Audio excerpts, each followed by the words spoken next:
All right, Shalom Aleichem Rabotai. Welcome to our Wednesday class on Yalkut Yosef.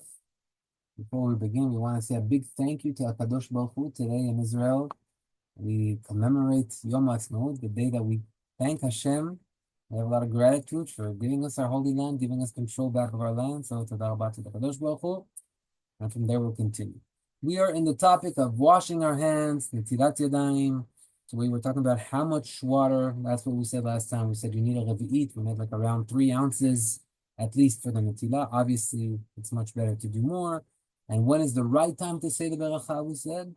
Anybody remember? What's the right time to say the beracha? Before or after we dry our hands? What was the conclusion? After.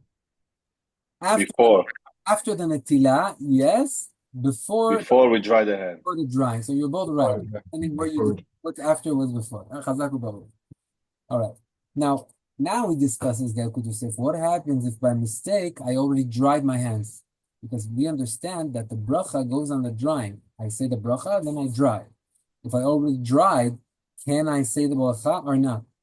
Says Yalkut Yosef, don't say a bracha now, but also don't do what others say. Some say, touch your scalp, touch something dirty that requires you to wash your hands again, and then do another netilah, and then say a bracha on that netilah before you wipe. He says, no, that will be forcing yourself to do a bracha that is not required. You don't have to do that again. Just don't say the bracha because you already wiped. But still, you are good to go and to say hamotzi lachem min haaretz.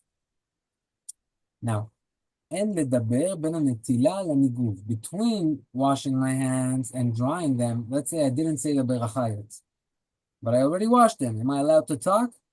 He says, no, better not to talk. But if you already spoke, it's fine. You don't have to do the netila again. Okay?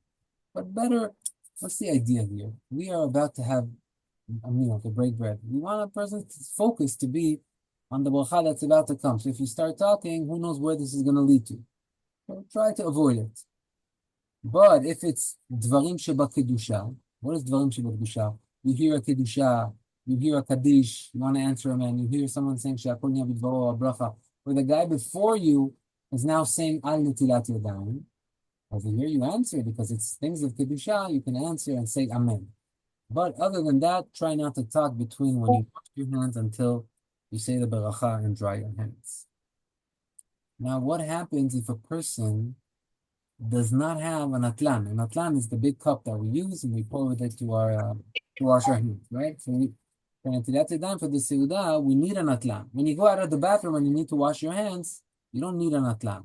Some people use it, but it's not a requirement. The requirement is just to remove the ruach tum'ah, to do 1, 2, 3, 4, 5, 6, or some even say it's just enough to clean our hands. We learned according to the Yalkut Yosef that you should do the 3, 1 here, 1 here. That's what Rav Avadia Alav Shalom, that's what he used to do. So we should try to do that. But we don't need an atlan. But for the bread, for the morning, we need an atlan, right? So if you don't have an atlan, he says like this: if you are on a trip somewhere and there's an ocean or a river or even a mikveh that has 40 se'ah, meaning a kosher mikveh that has the right amount, what are you allowed to do? You can dip your hands in the water like that, and then say the beracha, al netilat yadayim. Some say, maybe I should change the beracha. Don't say al netilah. Netilah means I poured onto my hands. When I dip my hands, in Hebrew it's called tevilah, the dip, tevilat yadayim. So some said, maybe I should say al tevilat yadayim. Okay, it's kosher, but the bracha is different. Why am I saying something not true? Since our tongue is used to saying in a certain way, we say it that way. We say al netilat yadayim. And therefore, do not make the mistake of saying al tevilat yadayim. But if b'diavad you already by mistake said it because you thought the bracha should be different, you're still yotzei dechava. Bottom line, when you don't have an atlan, find a kosher source of water. Kosher source is either a kosher mikveh or ocean or a river, right? Just water like that is not good enough to dip in, right? There are other solutions if you don't have an atlan, what to do, but I'm saying if you want to dip in a kosher way and actually say the beracha, good for you. That's the way to do it. Yeah, that was my question. If you don't have a vessel, something to wash your hands, it's better to wash it with nothing or not to wash it, or what are the options? Obviously, you wash it because There are two reasons why we want to wash our hands. One of them is mishum serach teruma, is because we want to remind the Kohen that when he's going to eat teruma, and he has to be kosher. This is one of the topics we spoke about. But there's another reason, which is just cleanliness. So at least you answer the cleanliness issue by washing your hands. So the right thing to wash your hands, but it's a washing that you cannot say al netilat yadayim on it. That would be without bracha. Without Just bracha. wash your hands. Yeah. Okay. Now, what's the right way to say the bracha? After I wash my hands, I do the 3-3. This is an important ceremony. Learn it. You should all do this. My rabbi taught me this. Once you learn it the right way, try to always do it like that. Yadbiya yadav. You lift up your hands. All right. There are a few reasons why we lift up our hands. A simple reason would be because you're kind of creating like a third hand. You have your right hand and your left hand, and you lift them up together, and it's a third hand. So one yad in Gematria, Yud and Daled. That's 10 and 4, 14. 14 from this side, 14 from this side. And when you lift them up, you have another 14, that's 42. 42 is a special name. It's the name of Ana Bekoach. Ana Bekoach. There are 7 Pesukim over there that have 6 words that also has 42. So 42 has an extra power. Some say, that's the procedure that you're doing with lifting your hands up.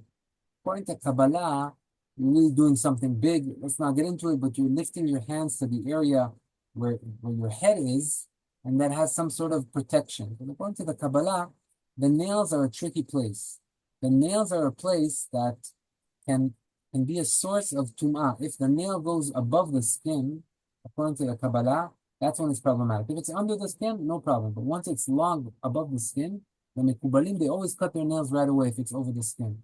Because they believe, and that's what the Ari Kadosh brings down, that that's the source of the evil forces to glue onto. It's one of the exits of the body. That the evil forces, they can't just come anywhere.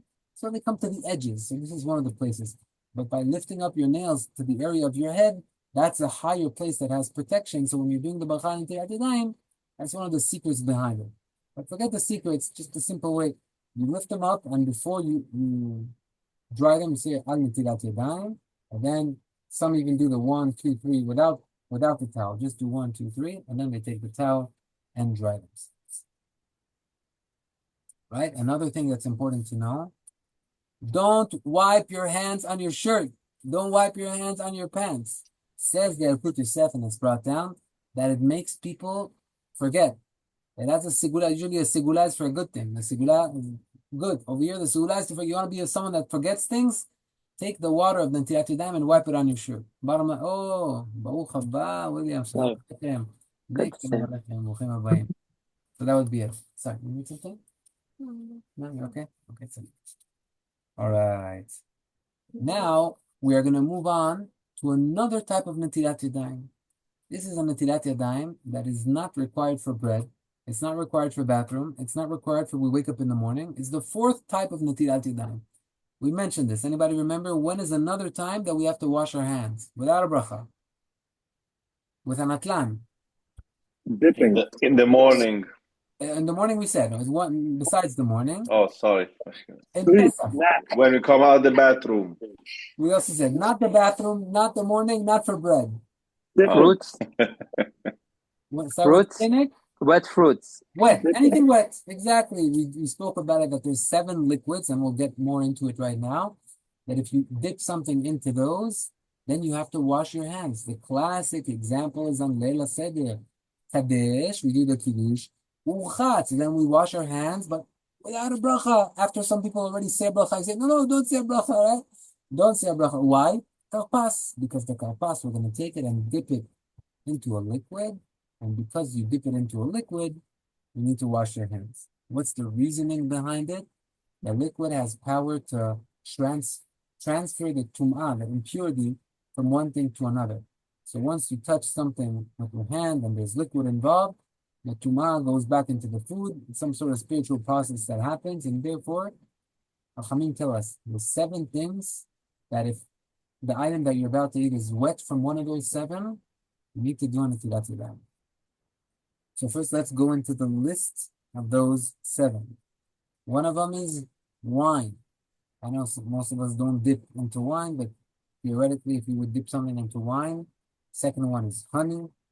Third one is olive oil. A regular oil does not stand this criteria, but if it's olive oil, let's say you have a mix where with vinegar and olive oil, the Italians like to dip the focaccia inside the vinegar with the olive oil. So if the majority of that liquid is olive oil, then you would have to wash your hands. In that case, you probably already did hamotzi on the focaccia and you already washed your hands for it anyway, so there's no problem. But let's say you felt that the focaccia is very sweet or oily and it doesn't need a hamotzi and it's a mizonot, then if you're going to dip it in that liquid, if the majority of it is olive oil, you would have to do a netilat yadayim without a bracha, just for the dipping. Another thing is milk.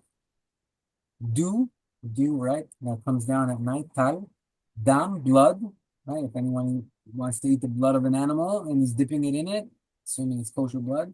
Water, in any of those cases, if the liquid is still there, I mean, if you take a fruit and you washed it and you dried it, there's no problem. The liquid's gone.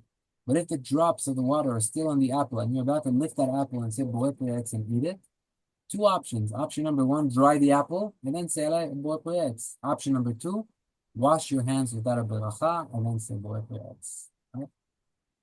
Any questions about this? Are you familiar with That's something new for me. Big chizuk.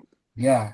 What's the reason? Because of the tuma? You don't want to transfer the tuma? Yeah, it's transferring tuma. It's more or less like close to the reason of what happens with the kohen. The kohen, we said we want him to wash his hands so that he doesn't eat the teruma in an impure way. These 7 liquids have some sort of importance that through them the tuma can transfer, and therefore your hands need to be clean before you're about to touch those liquids. Wait, that's the same reason why you cannot dry your hands on your clothes or something, because you don't want to transfer it. No, meaning drying your hands on the clothes. It's not like math. It's more like I guess it's also everything is spiritual here, but they say it brings shichecha. It makes a person forget. I don't know why. I don't see the logic behind it. Over here, the logic of the liquid is that it's a carrier. Some things don't carry tuma. If I touch a dry apple and I eat it, even if my hands are impure, I'm not eating something impure. My hands didn't transfer it to the apple. But by eating a wet apple, if my hands are impure, the impurity transferred from the water through my hand to the water to the apple. And now the apple becomes impure and I'm eating it. So that's the thing, okay? And there's certain cases which are going to sound surprising to you, but a lot of people like to dip their biscuits in their tea or their coffee. What about cereal? Cereal is eating a liquid. That's, the milk. The milk is one of them. So I do have to do netilah. So we'll touch the details, Be'ezrat Hashem, but you should be aware of this, that this is why we wash our hands for karpas and leila seder, because we dip it in water, I guess, and lemon juice. But notice this is an important fact. If the majority is lemon juice or vinegar, I don't know what you use, then you don't even have to do netilat yadayim for that. The only time you have to do it is if the majority of it is water. That makes it called what? But according to the majority, it gets the name. The Sfaradim. Like if grape juice is majority grape juice, then you could say bo gefen on it. If water and lemon juice, the majority is water, it's considered water. If it's considered water, but people on Leil Seder that don't know the halacha, I want to dip the karpas in lemon juice. It's the best. Or you take a lot of lemon juice and they squeeze it. You don't need to do netilat yadayim. It's not one of the 7 liquids. You need salt water. If you want to put some lemon juice inside as well, fine, but make sure that the majority of the liquid is water so that you are required to do the netilah and keep the custom that the Masharis have. The unity, not just the Masharis, the whole world almost has to wash your hands before we go. All right, so let's go into a little bit of a detail. One of the halachot that's important is even if your hands are not touching the actual liquid, since it's a problem to do it if your hand would touch the liquid, it's already forbidden. Which means even if I'm eating that wet apple with a fork, I'm not touching it with my hand, I still will have to do the netilat yadayim. When will I not have to do netilat yadayim? If, for example, I'm wearing gloves. Right? If I'm wearing gloves, nothing would ever happen. But if you're wearing a fork, it's kind of considered like your hand. I guess maybe the concern is that you will eventually come to touch it, or it's some sort of siyag, a defense mechanism to not get you used to doing it. But he says if you have a glove or you're using a towel while you're eating, that's enough protection. But if you're just using a fork and it's wet, you would have to do the netilat yadayim. Din mashke. Now, this is what we mentioned before, all those 7 liquids. I jumped the gun a little bit, but remember, the majority of the liquid has to be one of the 7 liquids, or else it doesn't require you to wash your hands. All right, so if you have a mix of oils, let's say you have a little bit of olive oil, but also different oils that you put in and you're dipping into that oil, that's not a problem because it's the minority. Only when it's the majority, it becomes a problem. Now, this is the part that we love. What's the part that we love? How can we get around washing our hands for these things? Because we're not used to it. It's not comfortable. I want to eat. I'm going to go do Netilat Yadayim right now. So what are the loopholes, all right? Keep your eyes, keep your ears open right now. This is the important part. There's certain things that on their own are not a loophole, but if you combine 2 of them, then you created a loophole. I'll explain. What is the amount? Let's say I'm about to eat an apple right now. So how much of an apple am I about to eat? If I'm eating more than an ounce, there's no potential of a loophole.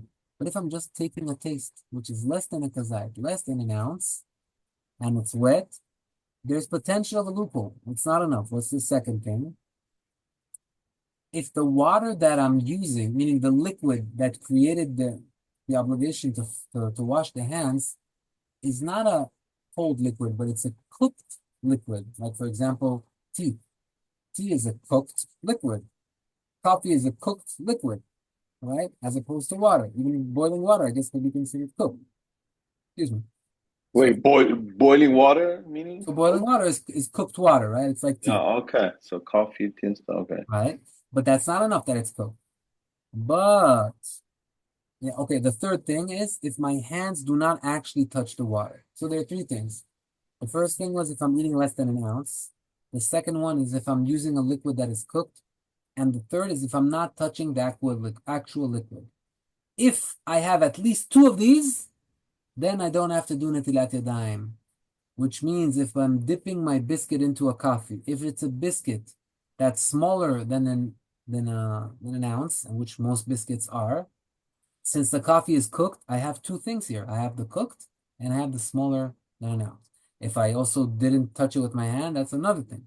But let's say it's not cooked, but I'm careful not to touch the water with my hands when I dip the biscuit, and I'm having less than an ounce. Again, I won't have to wash. Okay? Now, I don't know what happens if a guy has a pack of biscuits and one by one he's eating it. Each one is less than an ounce, right? So it's a question. Maybe he's going to touch it. Let's see, Razav Hashem. But the idea is that if the item that you're eating is less than an ounce and you have another one of those 2 criteria, then you're all set. All right, so another example that is brought down is cornflakes.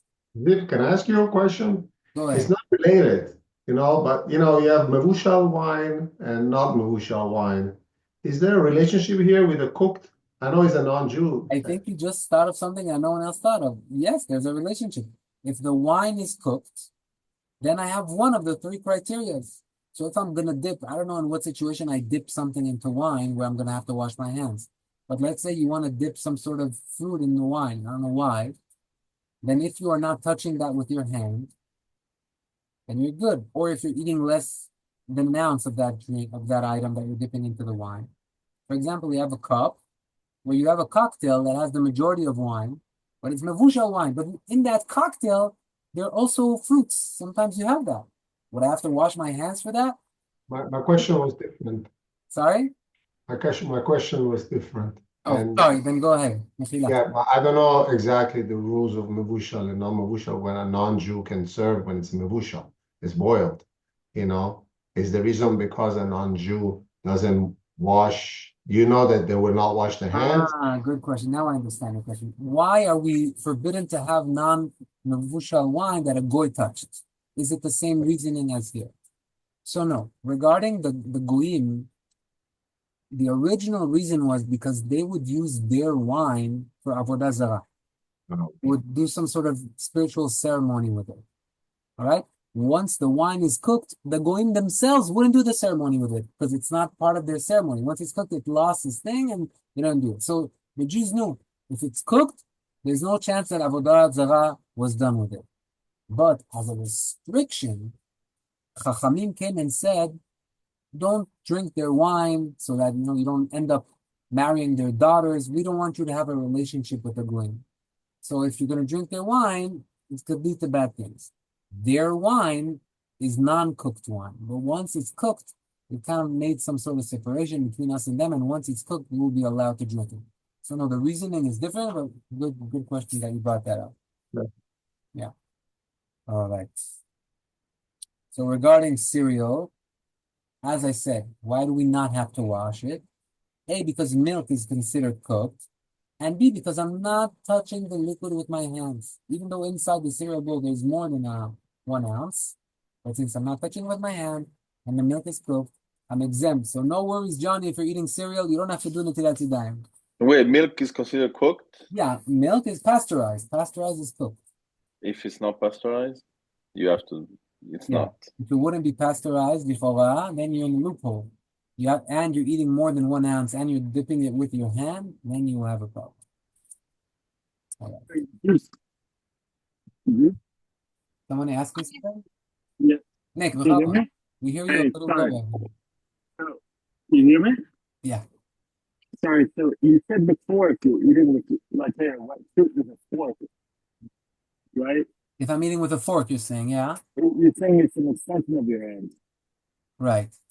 But now if you're eating with a spoon, the cereal, I hear your question. I was thinking the same thing. Meaning, on one hand, we said that even if you eat it with the forks, if you're eating the apple, then it's a problem. But I would add to that that's only in the case where you're eating more than a kazait. And so even though your hand didn't touch the water that's on the apple, but still, I'm eating more than a kazait of an apple, and the water is not cooked, so it's a problem.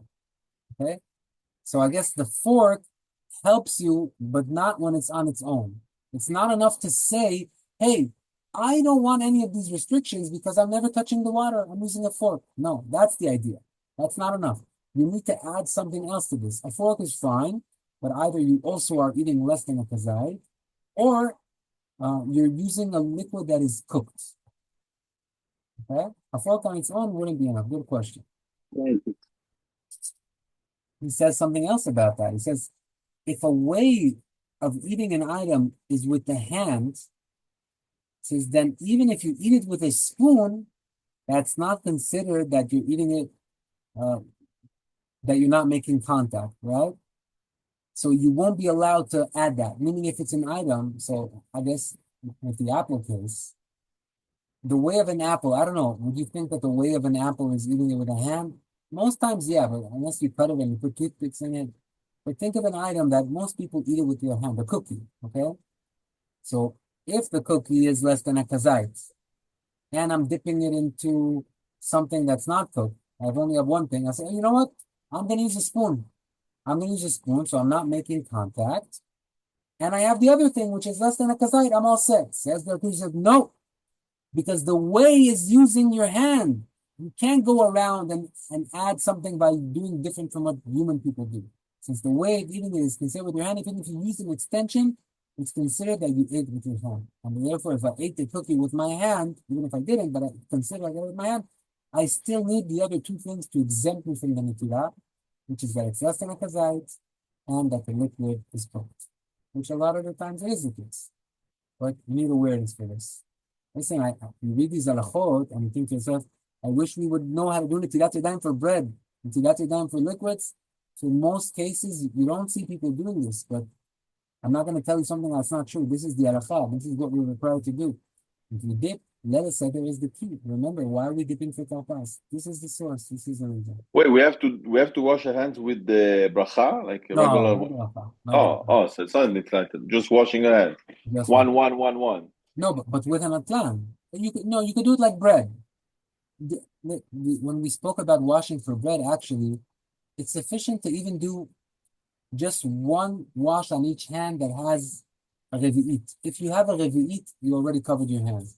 But if you don't have enough liquid, then we do the 3-3, and then the Yalkut Yosef says the custom is to wash 3 times, one on each hand. But it's not a requirement. It's the custom. I was once on the line, and before me on the line was the Rav of the Bet Knesset. He was a big Talmid Chacham. He saw so many people are online. There's only one atlan. Instead of doing 1, 2, 3, 1, 2, 3, he filled it up. He did one, said the bracha. I remember I didn't know the halakha. I saw him. I said, what happened here? After I learned the halakha, I said, wow, what a thoughtful rabbi. Why should I go out of my way to do 3, which is an extra when people are waiting? You want to do extra, do it on your own account, not when people are waiting online. So that was a big thing that he did over there. I'm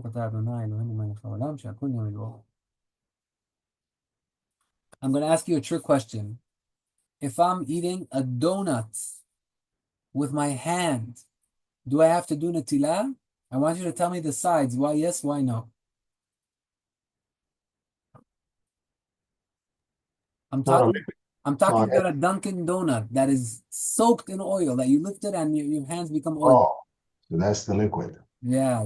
The oil. That's the catch. Yes.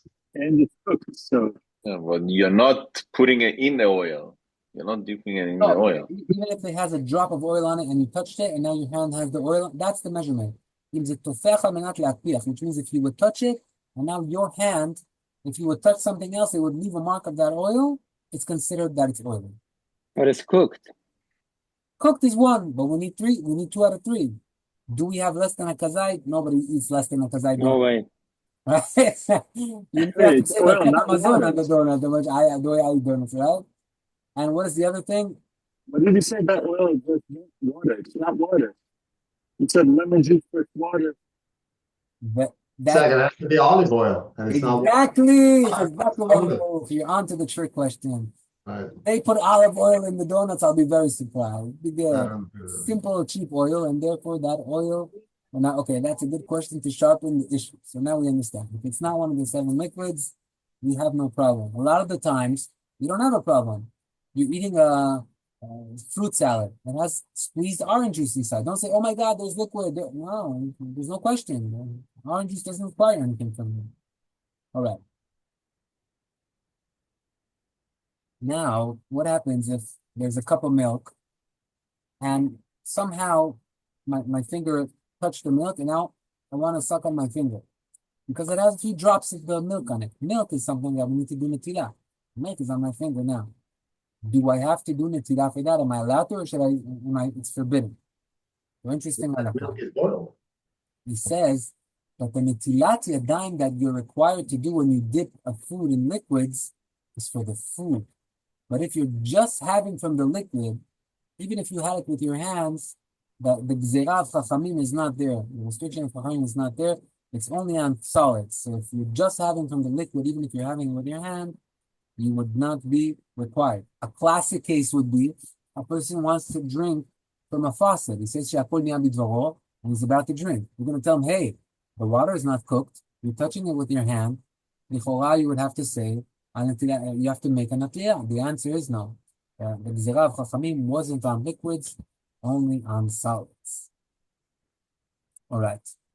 After birkat hamazon, הביאו לקינוח פירות לים. All right? אם רוצה לא ליטול, יש לו על מה לסמוך. I'm not sure what it meant over here, פירות לים. I have to look into what exactly this word over here means. After birkat hamazon, they brought fruits. If he wants to not wash, now I understand. After birkat hamazon, right, when you had a meal on Shabbat, we'll finish with this halacha. When you have a meal on Shabbat, you did netilah, you did hamotzi. Now birkat hamazon is finished. All right? Now they bring me fruits that have liquid on them. Do I need to do netilah for those fruits? Says the Yalkut Yosef, you can rely on the netilah you did for the bread, and your hands still stayed clean, and therefore you don't have to do another netilah right now. That's what he meant. I got it. All right. All right, Rabotai. Chazak u'baruch. Thank you for joining us today. Thank you, Ziv. See you next week. A lot of chizukim today. You change all my every morning, every day thing. Okay. Yeah. All right. I love it. Baruch Hashem. חג שמח. Xag חג שמח. All the best.